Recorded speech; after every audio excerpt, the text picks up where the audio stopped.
President Donald Trump on Monday said he is sending his longtime immigration enforcer Tom Homan, often referred to as his border Czar, to Minneapolis as his administration faces mounting scrutiny over a series of fatal shootings involving federal agents during immigration operations in Minnesota. The decision comes amid growing protests, legal challenges, and sharp criticism from state leaders who argue the federal presence has escalated tensions and put civilians at risk. Please subscribe, like, and share. Thanks. The move follows the killing of Alex Pretti, a 37-year-old intensive care nurse, who was shot and killed by a U.S. Border Patrol agent during a federal operation in Minneapolis over the weekend.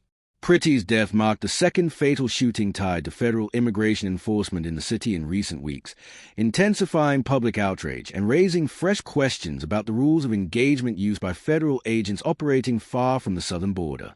Video footage and eyewitness accounts circulating online have fueled debate over whether lethal force was justified, prompting calls for independent investigations.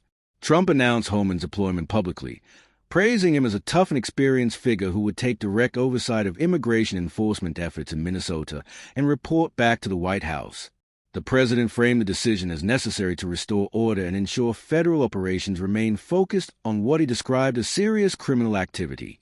Administration officials have argued that the expanded presence of federal agents is part of a broader crackdown on immigration violations and alleged fraud schemes, though critics say those claims are being used to justify aggressive tactics with little transparency.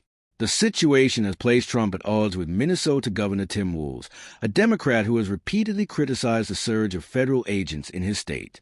Walz has said the operations were carried out without adequate coordination with state and local authorities and have undermined public trust, especially in communities already wary of law enforcement. He has called for federal agents to be pulled back and for state authorities to lead any investigation into the shootings. Despite the tension, Trump and Walz spoke by phone on Monday in what both sides described as a more constructive exchange than previous public statements suggested. Trump said afterward that the two appeared to be on a similar wavelength, while Walz's office confirmed the governor pressed for independent investigations into the shootings and urged a reduction in the federal footprint across Minnesota.